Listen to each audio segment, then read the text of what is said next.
Hi, இன்னைக்கு நம்ம பார்க்க போற டாபிக் வந்து periodic trend of radius. So first நம்ம வந்து டிஃப்ரெண்ட் கைண்ட்ஸ் ஆஃப் ரேடியஸ் இதை பத்தி தெரிஞ்சுக்கிறதுக்கு முன்னாடி ரேடியஸ் அப்படின்னு என்ன அப்படின்னு நம்ம தெரிஞ்சுக்கணும். இப்போ ரேடியஸ் அப்படின்னு நம்ம பார்த்தா ஒரு ரெண்டு ஆட்டம் இருக்குன்னு இதோட இன்டர் அட்டாமிக் டிஸ்டன்ஸ் அப்படிங்கிறது நம்ம வந்து நியூக்ளியர் ஆக்சிஸ் அப்படின்னு கூப்பிடுவோம். நியூக்ளியர் ஆக்சிஸ் அப்படின்னா என்ன?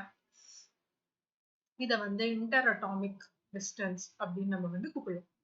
இப்போ ரேடியஸ் அப்படின்னு பார்த்தோம்னா ஒரு நியூக்ளியஸ் இருக்கு அண்ட் நம்ம வந்து ஆர்பிட்ஸ்ல இருக்கிற எலக்ட்ரானை வந்து ஒரு பார்ட்டிகல் மாதிரி கன்சிடர் பண்ணா டிஸ்டன்ஸ் ஃப்ரம் நியூக்ளியஸ் டு எலக்ட்ரானை வந்து ரேடியஸ் அப்படின்னு சொல்லுவோம். ஆனா குவாண்டம் மெக்கானிக்கல் மாடல் பார்த்தோம்னா ரேடியஸ் வந்து நம்ம வந்து இந்த மாதிரி கன்சிடர் பண்ண முடியாது. ஏன்னா எலக்ட்ரான் வந்து நம்மளுக்கு வந்து பார்ட்டிகல் நேச்சர் கிடையாது குவாண்டம் மெக்கானிக்கல் மாடல். ஸோ நம்ம வந்து radius of atom quantum mechanical மாடல்ல பார்த்தோம்னா நியூக்ளியஸ்ல இருந்து ஒரு ஷெல் எடுத்துருவாங்க. இந்த ஷெல்ல எலக்ட்ரான் ப்ராபபிலிட்டி எந்த இடத்துல மேக்சிமமா இருக்கும், எலக்ட்ரான் ப்ராபபிலிட்டி எந்த இடத்துல மேக்சிமமா இருக்கும் அந்த டிஸ்டன்ஸ், நியூக்ளியஸ்ல இருந்து அந்த டிஸ்டன்ஸ் வந்து radius of atom. That is radius of atom is the distance from nucleus to outermost electron. Okay, in the model. Or quantum mechanical model பார்த்தோம்னா electron finding probability அப்படின்னா எங்க நமக்கு வந்து எலக்ட்ரான் கிடைக்கிற சான்ஸ் இருக்கோ அந்த மாதிரி ஒரு இடம் தான் வந்து it is radius of the atom according to the quantum. இப்போ நம்ம நார்மலா பார்த்தோம்னா நம்ம பீரியாடிக் டேபிள்ல இருக்கிற மாதிரி எலிமெண்ட்ஸ் வந்து ஆட்டோமிக் ஸ்டேட்ல நம்மளுக்கு கிடைக்காது இல்லையா? இப்போ கோல்டுனா கோல்டு அப்படியே கிடைக்காது. கோல்டு வந்து ஒரு ஸ்டேட்ல இருக்கும். ஹைட்ரோஜன் பார்த்தோம்னா ஹைட்ரோஜன் மாலிக்யூல் ஃபார்ம்ல தான் இருக்கும். பியூர் ஹைட்ரோஜன் நம்மளுக்கு வந்து வெறும் ஹைட்ரோஜன் ஆட்டமா கிடைக்காது இல்லையா? சோ நம்ம வந்து ஒரு ஆட்டமோட ரேடியை இந்த மாதிரி மெஷர் பண்றது வந்து கஷ்டம் இல்லையா? சோ அப்போ வந்து இந்த மாதிரி இன்டர் அட்டாமிக் வச்சு கண்டுபிடிப்போம். ஆல்ரெடி உங்களுக்கு ஒரு அளவுக்கு ஐடியா இருக்கு. நம்மளுக்கு அயோனிக் பாண்ட் இருக்கு, கோவலன்ட் பாண்ட் இருக்கு. இத பத்தி நீங்க ஒண்ணுமே கெமிக்கல் பாண்டிங்ல படிப்பீங்க. ஆல்ரைட். சோ அந்த மாதிரி different kind of bond form பண்ணி different kind of molecules form பண்ணதை வச்சு நம்மளுக்கு வந்து சில டேர்ம்ஸ் இருக்கு. Covalent radius, van der Waals radius, metallic radius. Okay, covalent, van der Waals, metallic. ஓகேவா? ஸோ அயானிக் பத்தி ஏற்கனவே ட்ரெண்ட்ல நம்ம வந்து பார்த்துருக்கோம். எப்படி வந்து கேட்டயானுக்கு என்ன ட்ரெண்ட் இருக்கும், ஆனியானுக்கு என்ன ட்ரெண்ட் இருக்கும் அப்படிங்கிறது ஏற்கனவே நம்ம வந்து இன்னொரு வீடியோல நம்ம வந்து பார்த்தாச்சு. ஓகேவா? இந்த டாபிக்ல மெயினா நம்ம வந்து கான்சென்ட்ரேட் பண்ற டாபிக் வந்து covalent, van der Waals and metallic radius. So இப்போ கோவலன்ட் ரேடியஸ் நம்ம பார்த்தோம்னா molecules like F2, Cl2, H2 இதெல்லாம் எக்ஸாம்பிள்ஸ் கோவலன்ட். ஓகேவா? இப்போ கோவலன்ட் மாலிக்யூல்ல ஓரளவுக்கு இந்த மாதிரி ஓவர்லாப் நடந்து ரெண்டு ஆட்டமுமே வந்து இந்த மாதிரி மாலிக்யூலா எக்ஸிஸ்ட் ஆகும். இப்போ நான் இதோட ரேடியஸ் கண்டுபிடிக்கணும்னா இந்த ஆட்டம்க்கு நடுவுல ஒரு நியூக்ளியஸ், இந்த ஆட்டம்க்கு நடுவுல ஒரு நியூக்ளியஸ் இருக்கு. சோ இந்த ரெண்டு நியூக்ளியஸ்க்கும் நடுவுல இருக்கிற distance, that is interatomic distance. Okay, internuclear distance or internuclear distance. இத நம்ம பார்த்தோம்னா covalent radius is taken as half of the distance. That is exactly இத பாதியா எடுத்தோம்னா இதுதான் வந்து covalent radius அப்படின்னு கொடுக்குது. ஆனா ஆக்சுவலா நம்ம பார்த்தோம்னா இப்போ suppose distance would be equal to 2 times r of actual. இங்க வந்து இந்த ஒரு அளவுக்கு ஓவர்லாப் இருக்கு இல்லையா? சோ ஆக்சுவலா நம்ம பார்த்தோம்னா ஒரு covalent radius and actual radius கம்மி பண்ணா கோவலன்ட் ரேடியஸ் வந்து ஆக்சுவல் ரேடியஸோட கம்மியா இருக்கும். ஏன்னா இந்த ஓவர்லாப் இங்க வந்து நம்ம எடுத்துக்கணும் இல்லையா? ஆக்சுவல் ரேடியஸோட ஆட்டம் நம்ம எடுத்துனோம்னா இந்த ஓவர்லாப், இந்த டிஸ்டன்ஸ் வந்து கவர் ஆகுது இல்லையா? இங்க வந்து இந்த இடத்துல வந்து ஓவர்லாப் ஆகுது. தட் இஸ் இந்த அமௌண்ட் ஆஃப் டிஸ்டன்ஸ் வந்து நம்ம கரெக்டா வந்து மெஷர் பண்ணது கிடையாது. சோ கோவலன்ட் ரேடியஸ் எடுத்தோம்னா ஆக்சுவல் ரேடியஸோட கம்மி தான் இருக்கும். ஏன்னா ஆக்சுவல் ரேடியஸ் எப்படி எடுப்போம்? இந்த ரெண்டு ஆட்டம் இந்த மாதிரி பக்கத்துல அட்ஜசென்ட்டா இருக்குன்னு மாலிக்யூல் இந்த மாதிரி மெஷர் பண்றதுக்கும் ஓவர்லாப் பண்ணி மெஷர் பண்றதுக்கும் டிஃபரன்ஸ் இருக்கு. ஸோ ஓவர்லாப் ஆன மாலிக்யூல் நம்ம மெஷர் பண்ணும்போது அதோட பாதி வேல்யூ எடுத்துக்கும் போது ஓரளவுக்கு கோவலன்ட் ரேடியஸ் வந்து ஆக்சுவல் ரேடியஸ் விட கம்மியா இருக்கும். எதனால? ஓவர்லாப்னால. ஓகே, நம்ம நெக்ஸ்ட் இப்போ இது வந்து ஒரே கைண்ட் ஆஃப் மாலிக்யூல். இப்போ வந்து சப்போஸ் ஒரு HCl இந்த மாதிரி ஒரு மாலிக்யூல் பாக்குறோம்னு வச்சுக்கோங்களேன். ரெண்டு மாலிக்யூல் வந்து கோவலன்ட் பாண்ட் ஃபார்ம் பண்ணுது. அப்பவும் வந்து ஒரு நார்மல் ஓவர்லாப் நடக்கிறது அப்படின்னு பாத்துக்கலாம். ஓகேவா? இங்கேயுமே வந்து நம்ம டிஸ்டன்ஸ் மெஷர் பண்ணும்போது என்ன பண்ணுவோம்? Distance of DAB okay is equal to radius of A plus radius of B. கரெக்டா? radius of இந்த A plus radius of B. ஆனா இப்போ இந்த மாலிக்யூல்ல பாதியா எடுத்துக்கும் போது இதுதான் வந்து இந்த மாலிக்யூலோட கோவலன்ட் ரேடியஸ் நம்ம எடுத்துப்போம். இதை வச்சு நம்ம வந்து இதை வந்து பாதியா எடுத்துக்க முடியுமா? ஏன்னா வந்து இந்த மாலிக்யூலோட ரேடியஸ் தனி, இந்த மாலிக்யூலோட ரேடியஸ் தனி. ஸோ எக்ஸாக்டா நம்ம வந்து ஹாஃப் அப்படின்னு நம்ம எடுத்துக்க முடியாது. ஏன்னா வந்து இங்க அதர் தென் ஜஸ்ட் கோவலன்ட் பாண்ட் நம்மளுக்கு வந்து எலக்ட்ரோநெகட்டிவிட்டி டிஃபரன்ஸ் இந்த ஃபேக்டர் வருது. எந்த பக்கம் வந்து எலக்ட்ரான்ஸ் அதிகமா புல்லாருது, இது போலார் கோவலன்ட் பாண்டா, இந்த மாதிரி ஒரு கோவலன்ட் பாண்ட், இந்த மாதிரி நிறைய ஃபேக்டர்ஸ் வரும். எப்போ நம்ம வந்து டூ டிஃபரண்ட் ஆட்டம்ஸ் எடுத்து கோவலன்ட் பாண்ட். ஆனா ஒரு டை அட்டாமிக் மாலிக்யூல் எடுத்துக்கும் போது, ஒரு டை அட்டாமிக் மாலிக்யூல் அப்படின்னு சொல்லுவாங்க. சோ ஒரே கைண்ட் ஆஃப் ஆட்டம் வந்து மாலிக்யூல் ஃபார்ம் பண்ணுது அப்படிங்கும்போது covalent radius equal to DAA/2. ஆனா இந்த மாதிரி இடத்துல ரேடியஸ் கண்டுபிடிக்கணும்னா ஒரு மாலிக்யூலோட radius and distance of AB தெரிஞ்சதுன்னா இன்னொரு மாலிக்யூலோட ரேடியஸ் கண்டுபிடிக்க முடியும். சோ நம்மளுக்கு ஒரு மாலிக்யூலோட ரேடியஸ் தெரிஞ்சிருக்கணும், இந்த இன்டர் அட்டாமிக் டிஸ்டன்ஸ் தெரிஞ்சிருந்தா உன்னோட ஆட்டமோட ரேடியஸ் வந்து நம்ம வந்து கண்டுபிடிக்க முடியும். இதுதான் வந்து two different atoms covalent bond form பண்ண முடியும். ஓகே, நெக்ஸ்ட் பார்க்க போற ரேடியஸ் வந்து மெட்டாலிக் ரேடியஸ். இப்போ நார்மலா நம்மளுக்கு வந்து மெட்டாலிக் ரேடியஸ் எதுக்கு அப்படின்னா இங்க வந்து இருக்கிற பாண்டிங் வந்து metallic bond. Metallic bonding, metallic bonding. இப்போ இந்த மெட்டாலிக் பாண்டிங் பாத்தீங்கன்னா இப்போ அயான் இருக்கு. ஓகேவா? இந்த அயான் ஆட்டம்ஸ் வந்து பக்கத்துல இருக்கு. ஓகே, அயான் ஆட்டம்ஸ் வந்து இந்த மாதிரி இருக்கு. ஆனா இந்த அயான் ஆட்டம்ஸ் வந்து இந்த மாதிரி இருக்கிறது கிடையாது. ஓகேவா? இது என்ன பண்ணும்னா இது வந்து கேட்டயானா ஃபார்ம், தட் இஸ் இது வந்து கேட்டயான் கிடையாது. இந்த சார்ஜ் வந்து ஃபார்ம் ஆகுங்க. ஏன்னா வந்து இங்க வந்து எலக்ட்ரான் வந்து ஃப்ரீயா வந்து it will give, there will be a sea of electrons. so இது வந்து எலக்ட்ரான்ஸ் வந்து கொடுக்கும். so ஒரு அயான் மெட்டல் எடுத்துக்கும் போது அது சாஃப்டா எதனால இருக்கும்னா இந்த ப்ராப்பர்ட்டினால. சோ இந்த அயன் சாஃப்ட் அப்படின்னு நான் சொல்றது இந்த malleable, ductile இந்த மாதிரி ப்ராப்பர்ட்டி.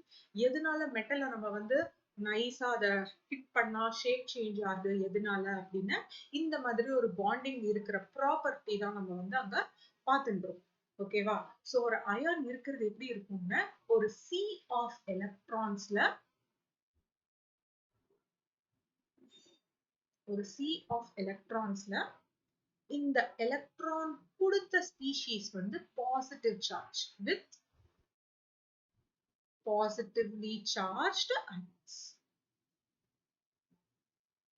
பாசிட்டிவ் சார்ஜ் அயன்ஸ் இந்த மாதிரி இருக்கிற ஸ்பீஷீஸ் தான் வந்து நம்மளுக்கு மெட்டாலிக் பாண்ட். இப்போ இங்க ரெண்டு மெட்டல்ஸ்க்கு நடுவுல எப்படி நம்ம கண்டுபிடிக்கிறோம்? Again between one metal atom and another metal atom distance, இதோட பாதி தான் வந்து நம்மளுக்கு வந்து மெட்டாலிக் ரேடியஸ். இதோட பாதி தான் வந்து that is half of DMM will be equal to RM, which is M அப்படின்னா மெட்டாலிக் ரேடியஸ். ஸோ ஒரு பாசிட்டிவ்லி சார்ஜ்டு மெட்டல் அயானோட ஒரு sea of electrons exist ஆகும். இந்த மாதிரி ஒரு பாண்டிங் தான் வந்து மெட்டாலிக் பாண்டிங். இந்த ரேடியஸ் நம்ம எப்படி கண்டுபிடிக்கிறோம்? இந்த டிஸ்டன்ஸ் ஆஃப் ரெண்டு ஆட்டம் நடுவுல ஒரு ஹாஃப் எடுத்துட்டோம்னா அதுதான் மெட்டாலிக் ரேடியஸ். இப்போ நெக்ஸ்ட் பார்க்க போறது வந்து வான் டெர் வால்ஸ் ரேடியஸ். வான் டெர் வால்ஸ் இன்டராக்ஷன் அப்படின்னா என்ன? ஒரு மாலிக்யூல் இன்னொரு மாலிக்யூலோட இன்டராக்ட் பண்ணுது இல்லையா? இன்டர் மாலிக்யூலர் இன்டராக்ஷன் தான் வந்து நம்ம வந்து ஜெனரலா வாண்டர் வால் இன்டராக்ஷன்ஸ் அப்படின்னு நம்ம வந்து சொல்லுவோம். சோ இப்போ நான் வந்து ரெண்டு ஆட்டம் எடுத்துக்கிறேன். சப்போஸ் இது ஒரு H2, இது ஒரு H2. ஓகேவா? இங்க பாருங்க, இந்த டிஸ்டன்ஸ் என்ன? Inter atomic distance between one hydrogen atom one other hydrogen atom. இதோட பாதி எடுத்தேன்னா இது வந்து RC, that is covalent radius. இப்போ இது ஒரு ஹைட்ரோஜன் மாலிக்யூல், இது இன்னொரு ஹைட்ரோஜன் மாலிக்யூல். இப்போ நான் distance between hydrogen atom of ஒரு மாலிக்யூல் இன்னொரு மாலிக்யூலோட சேர்த்து எடுத்து பாதி பண்ணேன்னா அதுதான் வந்து வாண்டர் வால்ஸ் ரேடியஸ். நல்லா பாருங்க, ஒரு ஹைட்ரோஜன் மாலிக்யூல் இன்னொரு ஹைட்ரோஜன் மாலிக்யூல், அந்த ரெண்டு ஆட்டம்ல இருக்கிற இன்டர் நியூக்ளியர் டிஸ்டன்ஸ் வந்து நான் எடுத்துக்கிறேன். ஓகேவா? இன்டர் நியூக்ளியர் டிஸ்டன்ஸ் வந்து நம்ம எடுத்துக்கிறோம். இந்த இன்டர் நியூக்ளியர் டிஸ்டன்ஸ் பாதி பண்ணோம்னா நம்மளுக்கு வாண்டர் வால்ஸ் ரேடியஸ் கிடைக்கும். இப்போ இந்த ரேடியஸ் வந்து ஜெனரலா ரொம்ப ரொம்ப ஜாஸ்தி. சோ இந்த மாதிரி ரேடியஸ் தான் நம்ம வந்து ஹீலியம் ஆட்டம், ஆர்கன், xenon, கிரிப்டான் இது எல்லாத்துக்குமே வந்து நம்ம எடுத்துப்போம். ஏன்னா வந்து இனர்ட் கேசஸ் வந்து மாலிக்யூல் ஃபார்ம் பண்ணுறது கிடையாது. சோ ஒரு ஹீலியம் இன்னொரு ஹீலியம் ஓட ரேடியஸ், ஹீலியமோட ரேடியஸ் எப்படி கண்டுபிடிப்போம்? இந்த வாண்டர் வால்ஸ் ரேடியஸ் வச்சுதான். சோ நம்ம 3 கைண்ட் ஆஃப் ரேடியஸ் பார்த்திருக்கோம். ஒன்னு வந்து கோவலண்ட், இன்னொன்னு வந்து மெட்டாலிக். கோவலண்ட் அப்படின்னு பார்க்கும்போது நம்மளுக்கு H2 மாலிக்யூல்ஸ், மெட்டாலிக் பார்க்கும்போது ion, sodium, metals, van der Waals, inert gases. ஓகேவா? சோ இப்போ இந்த 3 ரேடியஸ் பார்க்கும்போது இந்த மாதிரி ஓவர்லாப் பண்ணி எடுக்கிறது வந்து கோவலண்ட் ரேடியஸ். ஓவர்லாப் பண்ணாம பக்கத்துல இருக்கிற மெட்டலுக்கு வந்து பாக்குற ரேடியஸ் வந்து மெட்டாலிக். வாண்டர் வந்து ஒரு மாலிக்யூல் இன்னொரு மாலிக்யூலோட ஃபார்ம் பண்ற அந்த இன்டராக்ஷன்ல இருக்கிற ரேடியஸ், இருக்கிற டிஸ்டன்ஸ் வந்து நமக்கு வாண்டர் வால். சோ ஆப்வியஸா ஒரு மாலிக்யூல் இன்னொரு மாலிக்யூல் டிஸ்டன்ஸும் ஒரே ஆட்டம்ல எடுக்கிற டிஸ்டன்ஸும் டிஃபரன்ஸ் இருக்கும்.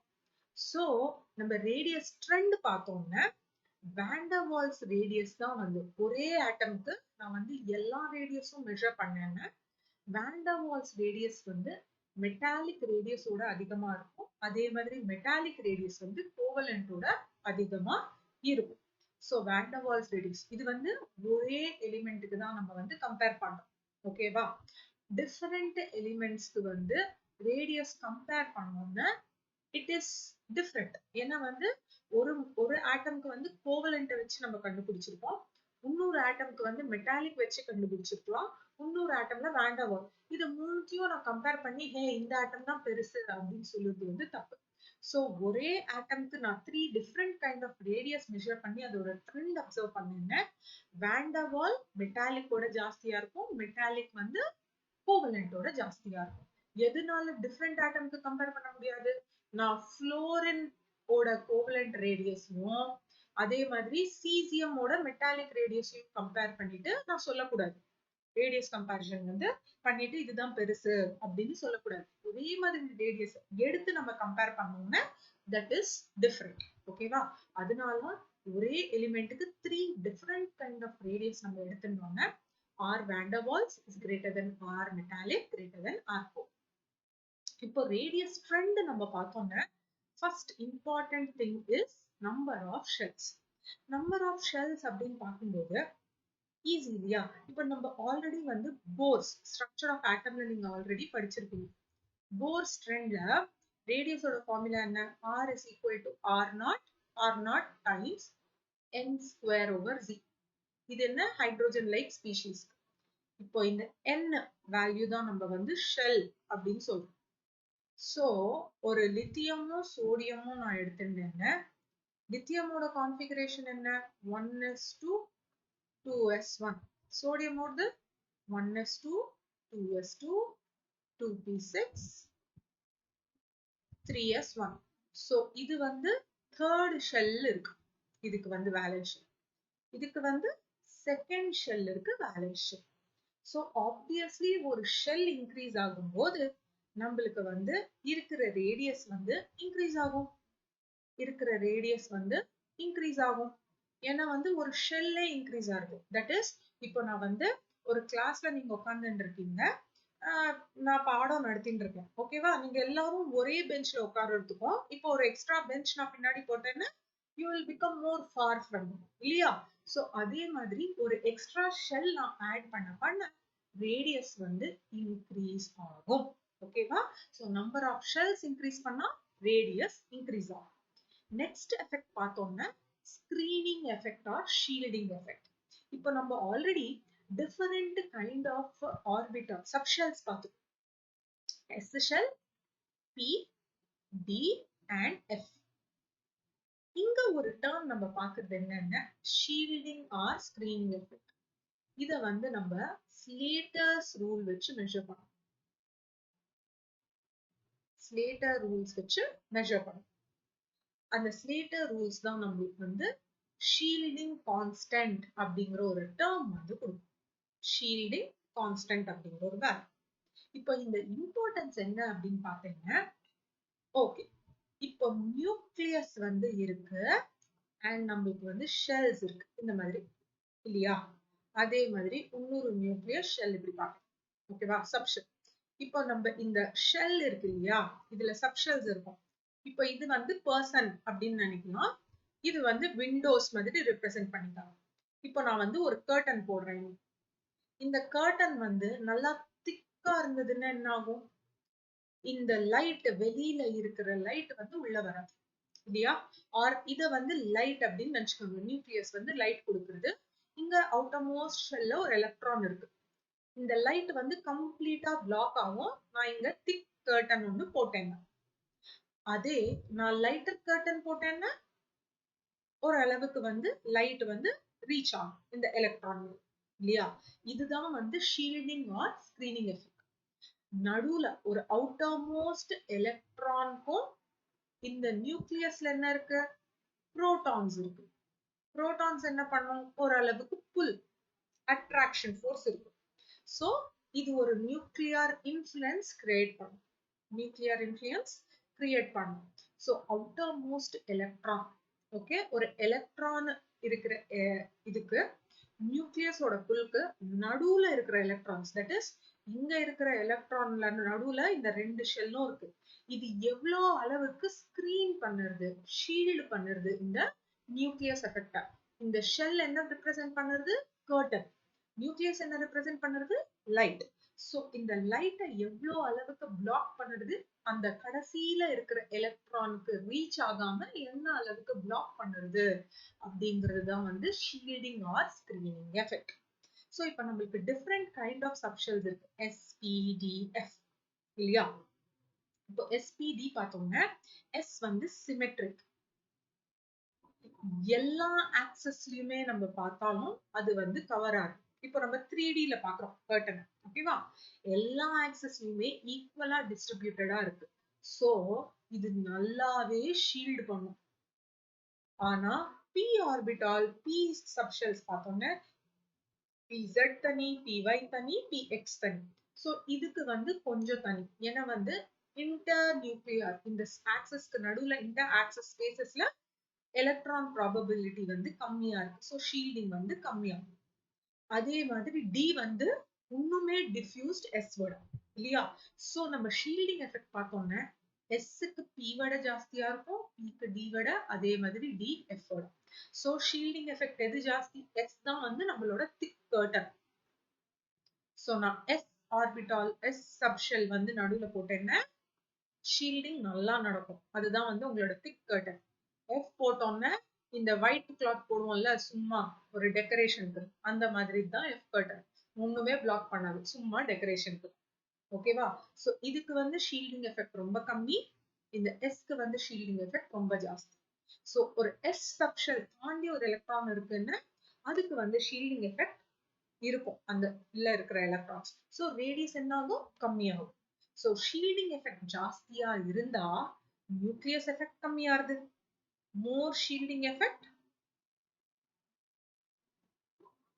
less nuclear influence. So less nuclear influence na more radius. More the radius. இதுதான் வந்து ட்ரெண்ட். So shielding effect ஜாஸ்தியா இருந்தா radius வந்து increase ஆகும். Okay, radius வந்து increase ஆகும். Next பார்க்குற term வந்து effective nuclear charge. Next பார்க்குற term வந்து effective nuclear charge. இப்போ in a multi-electronic atom, okay வா, effective nuclear charge வேறு nuclear charge வேறு. ஒரு outermost electron, ஒரு nucleus இங்க இருக்குன்னு ஒரு outermost electron வந்து experience பண்ற அந்த நியூக்ளியர்க்குள் தான் நம்ம வந்து effective nuclear charge அப்படின்னு சொல்றோம். இப்போ இதுல 10 புரோட்டான் இருக்குன்னு வச்சுக்கோங்க. இது நடுவுல 10 எலக்ட்ரான் இருக்கும் இல்லையா? இந்த 10 எலக்ட்ரான் இருக்கும். இந்த நடுவுல இருக்கிற எலக்ட்ரான் வந்து என்ன காட்டுறது? ஷீல்டிங் எஃபெக்ட் காட்டும். இப்பதான் படிச்சோம். ஷீல்டிங் எஃபெக்ட் காட்டும்.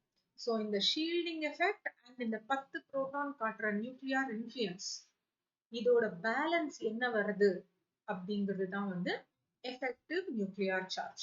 So formula என்ன? The nuclear charge minus shielding constant is effective nuclear charge. So more the effective nuclear charge, lesser the radius. Lesser the radius. Okay. More the effective nuclear charge, lesser the radius. Okay. Next, நம்ம வந்து ஒரு கம்பேரிசனுக்கு எந்த மாதிரி radius use பண்றோம்? Van der Waals use பண்றோம், metallic use பண்றோம், அதே மாதிரி நம்ம வந்து கோவலண்ட் யூஸ் பண்றோம். இப்போ ஒரு கம்பேரிசனுக்கு யூஸ் பண்ணும்போது இப்போ ஒரு டி பிளாக் எலிமெண்ட்க்கு எப்படி கம்பேர் பண்றோம், இதுக்கு எப்படி கம்பேர் பண்றோம் அப்படின்னு நம்ம வந்து பார்க்கலாம். இப்போ பாருங்க, ஒரு ரெப்ரசன்டேட்டிவ் எலிமெண்ட்ஸ் அப்படின்னா என்ன? நம்மளுக்கு வந்து எஸ் அண்ட் பி இல்லையா? சோ இப்போ ஒரு lithium, beryllium, boron, carbon, nitrogen, oxygen, fluorine, இது எல்லாமே இருக்கு. சோ இப்போ இங்க நம்ம ரேடியஸ் ரெப்ரசென்ட் பண்றதுக்கு எடுத்துக்க வேண்டிய டேர்ம் என்ன? Effective nuclear charge. Effective nuclear charge ஜாஸ்தியா இருந்தா சைஸ் வந்து குறையும், என்ன ரேடியஸ் வந்து குறையிறது. கரெக்டா? இப்போ பாருங்க, லித்தியம்ல வந்து 1s2 2s1, பெரிலியம்ல வந்து 1s2 2s2. ஆனா இந்த பாருங்க, ஒரே ஷெல்ல தான் வந்து எலக்ட்ரான் ஆட் ஆயிருக்கு. ஒரே ஷெல்ல தான் நம்பர் ஆஃப் ஷெல்ஸ் இன்க்ரீஸ் ஆகல. ஆனா புரோட்டான் மட்டும் இங்க 3 தான் இருந்தது, இங்க 4 இருக்கு. சோ எஃபெக்டிவ் நியூக்ளியர் சார்ஜ் வந்து இன்க்ரீஸ் ஆயிருக்கு. அதே மாதிரி டில் ஃப்ளோரின் நம்மளுக்கு வந்து எஃபெக்டிவ் நியூக்ளியர் சார்ஜ் அப்படிங்கிறது வந்து இன்க்ரீஸ் ஆயிருக்கு. என்ன? ஒரே ஷெல்ல மட்டும்தான், சேம் ஷெல்ல, தட் இஸ் செகண்ட் ஷெல்ல நம்மளுக்கு வந்து எலக்ட்ரான்ஸ் ஆட் ஆயிண்டே போயிருக்கு. ஒரு புது ஷெல் நம்ம வந்து இன்ட்ரோடியூஸ் பண்ணலாம். சோ ஒரே ஷெல்ல எலக்ட்ரான் ஆட் ஆனதுனால நம்மளுக்கு Z வந்து இன்க்ரீஸ் ஆயிருக்கு. ஓகே, இந்த Z இன்க்ரீஸ் ஆனதுனால எஃபெக்டிவ் நியூக்ளியர் சார்ஜும் நம்மளுக்கு வந்து இன்க்ரீஸ் ஆயிருக்கு. ஏன்னா எஃபெக்டிவ் நியூக்ளியர் சார்ஜ் என்ன? இதுதான் ஃபார்முலா. சோ ஒரே ஷெல்ல இன்க்ரீஸ் ஆனதுனால நம்மளுக்கு வந்து ஷீல்டிங் எஃபெக்ட் விட நம்மளுக்கு வந்து இந்த புரோட்டான் சார்ஜ் வந்து, தட் இஸ் நியூக்ளியர் சார்ஜ் வந்து எஃபெக்ட் காட்டிருக்கு. சோ ஒரு பீரியட்ல நம்ம வந்து பார்க்கும்போது, ஒரு செகண்ட் பீரியட் நம்ம எடுத்துக்கும் போது, ஓகே, எலிமெண்டோட ட்ரெண்ட் என்ன? as you go across the period, the atomic size decreases because effective nuclear charge. இந்த நீங்க effective nuclear charge அப்படிங்கிறது நீங்க வந்து உங்க ஷார்ட் ஆன்சர் கொஸ்டின்ல எழுதல அப்படின்னா உங்களுக்கு ஃபுல் மார்க்ஸ் கிடைக்காது. ஓகேவா? ஞாபகம் வச்சுக்கோங்க. எந்த டேர்ம் நம்ம வந்து கரெக்டா எழுதுறோம் அப்படிங்கிறது ரொம்ப ரொம்ப இம்பார்ட்டன்ட். சோ இதே நான் வந்து ஒரு இனர்ட் கேஸ், இதுக்கப்புறம் என்ன வருது? இனர்ட் கேஸ் வருது, நியான் வருது இல்லையா? இப்போ இனர்ட் கேஸ்க்கு நான் என்ன டேர்ம் மெஷர் பண்றேன்? நான் வந்து இனர்ட் கேஸ்க்கு வாண்டர் வால்ஸ் ரேடியஸ் தான் மெஷர் பண்றேன். இது எல்லாத்துக்கும் என்ன மெஷர் பண்ணேன்? கோவலண்ட் ரேடியை மெஷர் பண்ணேன். ஓகேவா? ஒரு ட்ரெண்ட் தெரியும். ஆனா நியானுக்கு பார்த்த உடனே வாண்டர் வால். சோ ஆப்வியஸ்லி நம்மளுக்கு தெரியும் வாண்டர் வால் ரேடியஸ் வந்து கோவலண்ட் ரேடியஸ் விட ஜாஸ்தி. சோ நம்ம எப்பவுமே ஒரு இந்த இனர்ட் கேஸ் பார்க்கும்போது அதோட ரேடியஸ் வந்து லார்ஜஸ்டா இருக்கும். எதனால? ஏன்னா நம்ம மெஷர் பண்ற radius, the only possible radius which can be measured is van der Waals radius. So அதனால van der Waals radius generally larger than covalent radius. So நம்ம எடுத்துக்கும் போது ஒரு atomic radius in an inert gas is always largest. Next இங்க பாரு, top to bottom போகும்போது, that is down the group. Okay, இப்போ down the group பண்ணும்போது என்ன நடக்கிறது? இது second, இது third, இது fourth, இது fifth, இது sixth. இல்லையா? நான் add பண்ண இந்த number of shells increase ஆயிருக்கு. Number of shells increase ஆயிட்டே இருக்கு. இந்த number of shells increase ஆகுது and number of protons increase ஆகுது. இல்லையா? So இது ரெண்டுமே number of protons increase ஆகுது அப்படின்னா nuclear charge increase ஆகுது. And இன்னொரு பக்கம் என்ன ஆகுது? நம்மளுக்கு number of shells increase ஆகுது. இல்லையா? So இந்த இடத்துல protonனால நம்மளுக்கு activity, that is radius குறைய போறதா இல்ல number of shells increase ஆனதுனால நம்மளுக்கு radius வந்து increase ஆக போறதா அப்படிங்கிற question. ஓகேவா? என்ன ஆகும் அப்படிங்க, even though number of protons increase ஆனாலும், nuclear charge increase ஆனாலும், நான் additional ஒரு டேபிள் போட்டுருக்கேன். இந்த ஒரு டேபிள் போட்டுட்டே போயிட்டு இருக்கேன். So அப்போ room ஓட length increase ஆகதான் ஆகணும். Students are going to discuss. இல்லையா? So that means number of shells increase ஆகும்போது no matter what is the, even though the nuclear charge increases, ஆனா அதோட effect வந்து negligible இருக்கும். So நான் ஒரு bench போட people வந்து back benchக்கு போய் உட்காரதானே prefer பண்ணுவாங்க. இல்லையா? So back benchக்கு போய் உட்கார பார்ப்பாங்க. So number of shells increase ஆக atomic radius வந்து increases. Radius increases. அப்படின்னா size வந்து increases. ஓகேவா? So number of shells, that is down the group, size increases, across a period decreases. இப்போ D block elementsக்கு பார்க்கலாம். நம்மளுக்கு வந்து 3D series இருக்கு, 4D series இருக்கு, 5D series இருக்கு. First நம்ம வந்து 3D series, that is first series பார்க்கலாம். ஓகேவா? 3D series. இங்க பார்த்தோம்னா நம்மளுக்கு scandium, titanium, vanadium, chromium, manganese, iron, cobalt, nickel, copper, zinc. இதுதான் இருக்கிற elements. இல்லையா? So இந்த இடத்துல to this நம்மளுக்கு வந்து D subshell வந்து fill ஆகுது. இல்லையா? D subshellல fill ஆகுறதுனால இதுக்கு வந்து நம்ம என்ன கொடுக்குறோம் பேரு? இதுக்கு வந்து நம்ம வந்து D block அப்படின்னு கொடுத்துக்கிறோம். D ல வந்து electrons fill ஆகுதுனால.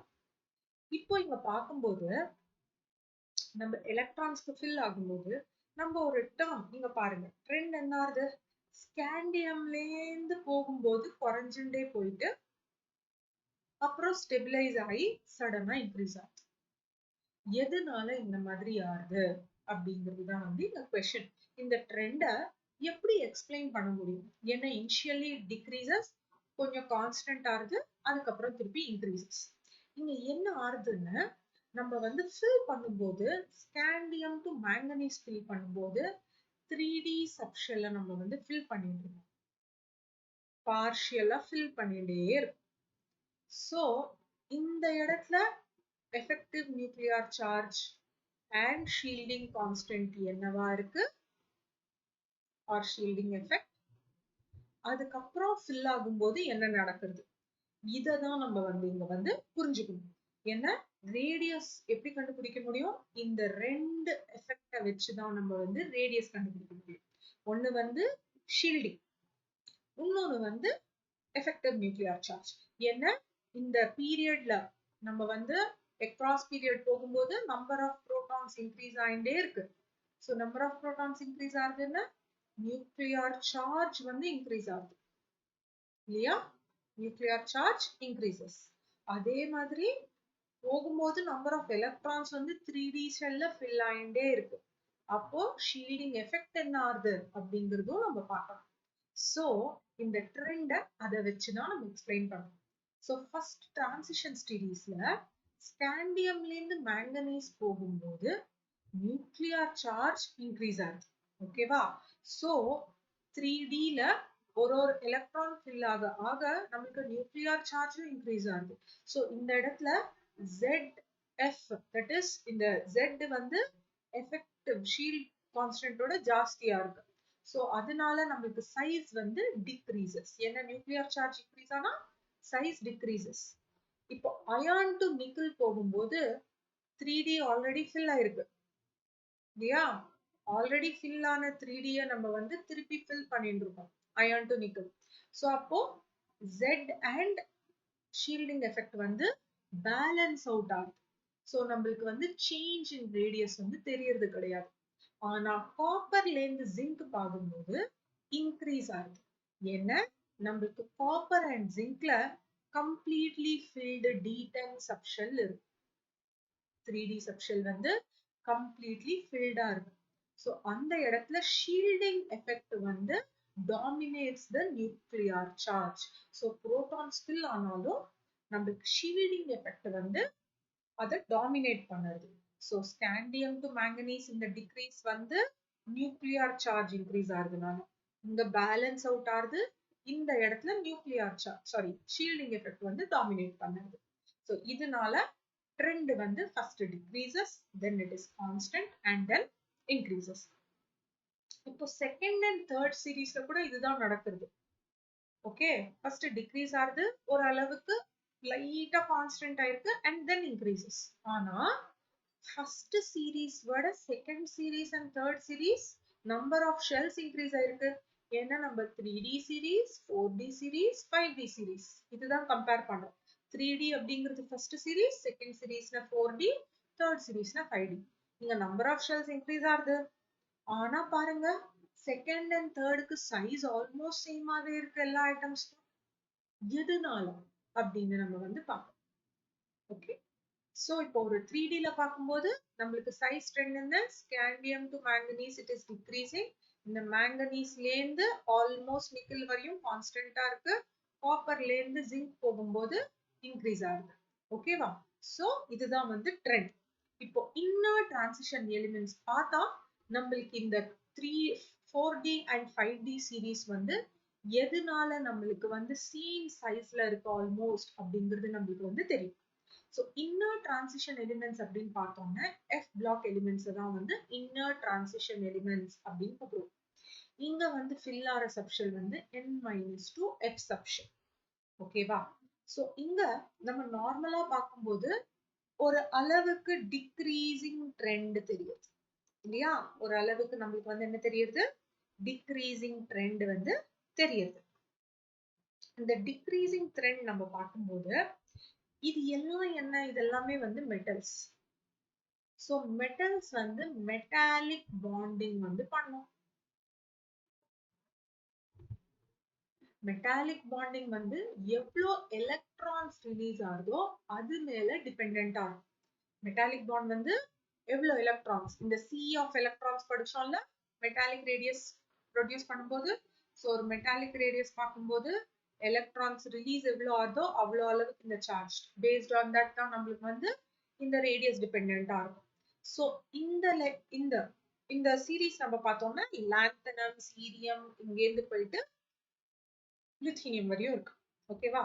ஸோ இந்த இடத்து வரையும் பார்த்தோம்னா ஓகே 3 எலக்ட்ரான்ஸ் ரிலீஸ் ஆகும். அதனால ஒரு அளவுக்கு வந்து ரேடியஸ் வந்து இந்த மாதிரி இருக்கு. ஆனா இந்த எலிமெண்ட் பார்த்தோம்னா ஸ்டெபிலிட்டிக்காக 2 எலக்ட்ரான்ஸ் தான் ரிலீஸ் பண்ணும். ஸோ அதனால சடனா நம்பர் ஆஃப் எலக்ட்ரான்ஸ் இன்க்ரீஸ் ஆக ஆக ரேடியஸ் வந்து குறையும். ஓகேவா? என்ன சார்ஜ் இன்க்ரீஸ் ஆகுது இல்லையா? ஆனா number of electron released less ஆன உடனே ரேடியஸ் வந்து இன்க்ரீஸ் ஆயிருக்கு. அதே மாதிரி இந்த எலிமெண்ட்லுமே வந்து 2 எலக்ட்ரான் தான் ரிலீஸ் பண்ணுது. இந்த எலிமெண்ட்ஸ் எல்லாம் திருப்பி 3 எலக்ட்ரான்ஸ் கேஷுவலா கொடுக்கும். சி ஆஃப் எலக்ட்ரான்ஸ்க்கு இதுவுமே வந்து 2 எலக்ட்ரான்ஸ். ஸோ இந்த நம்பர் ஆஃப் எலக்ட்ரான்ஸ் ரிலீசிங் வந்து கம்மி ஆனதுனால நம்மளுக்கு வந்து ரேடியஸ்ல சேஞ்ச் வருது. இப்போ இன்னொரு டேர்ம் பார்க்கலாம்னா இந்த ரெண்டு அனாமலிஸும் இதனால வருது. இப்போ இன்னொரு திங் பாத்தீங்கன்னா இங்க along the lanthanide series நம்மளுக்கு வந்து ரேடியஸ் குறைஞ்சிட்டே போகுது.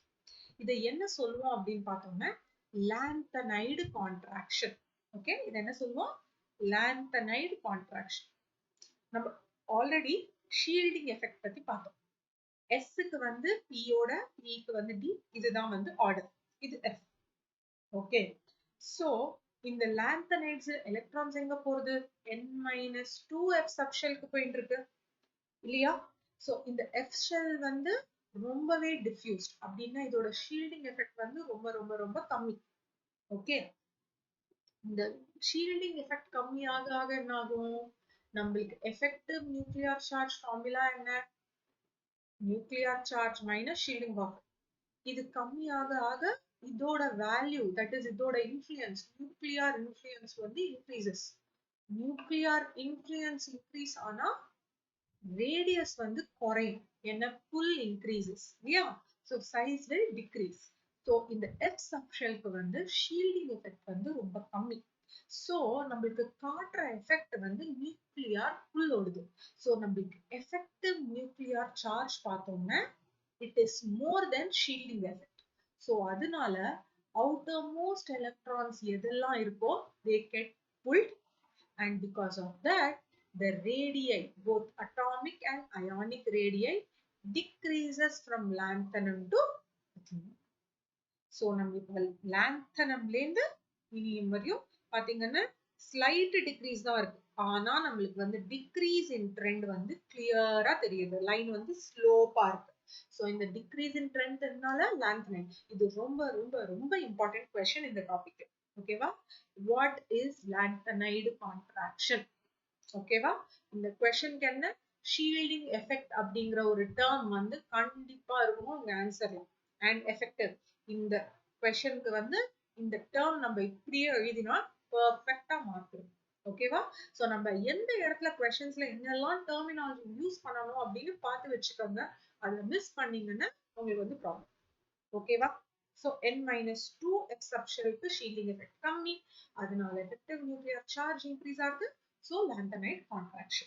Okay, so இதே நம்ம பார்த்தோம்னா 4f series தான் அது. Next வந்து 5f series which is called as actinide series. 4f ஓட 5f க்கு வந்து ஒண்ணுமே shielding effect போகும். So less shielding effect of 5f electrons நால 4f ஓட 5f ஓட decrease வந்து ஒண்ணுமே கம்மியா இருக்கும்.